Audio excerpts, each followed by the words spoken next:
હું એ જાણવા માંગીશ કે અત્યારે ઘણી બધી જગ્યાએ જોઈ શકાય છે કે હરતો ફરતો ચાલતો માણસ અચાનક ઢળી પડે છે, તો તમે આ જે સમસ્યા ઉદ્ભવે છે એને કેવી રીતે જુઓ છો?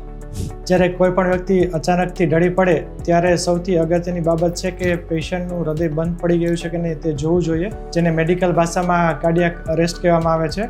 એટલે જ્યારે પણ કોઈ વ્યક્તિ અચાનકથી ઢળી પડે ત્યારે એની આસપાસ જે વ્યક્તિ અવેલેબલ હોય છે એણે પેશન્ટનો રિસ્પોન્સિવનેસ ચેક કરવું જોઈએ. જો પેશન્ટ કોઈ પણ પ્રકારનો રિસ્પોન્સ ના કરે તો ઇમિડિયેટલી CPR એટલે કે કાર્ડિયોપલ્મનરી રિસક્સિનેશન સ્ટાર્ટ કરી દેવું જોઈએ અને કોલ ફોર ધ હેલ્પ એટલે કે નજીકમાં હોસ્પિટલને કોલ કરીને હેલ્પ માટે બોલાવી લેવા જોઈએ. અને બીજું કારણ જે છે એ અચાનકથી જ્યારે ઢળી પડે ત્યારે એને મગજમાં ટ્રાન્ઝિયન્ટલી લોહી ઓછું મળતું હોય છે, એને અમારી ભાષામાં સિન્કોપ કહેવામાં આવે છે, કે જેમાં પેશન્ટ ઇમિડિયેટલી રિસ્પોન્સિવ થઈ જતું હોય છે. જેથી કોઈપણ વ્યક્તિ અચાનકથી ઢળી પડે તો આ બે મહત્ત્વના કારણ જવાબદાર હોય છે, જેમાં કાર્ડિયાક અરેસ્ટ એ એક મેડિકલ ઇમરજન્સી છે અને ઇમિડિયેટલી એના માટે સારવારની જરૂર હોય છે.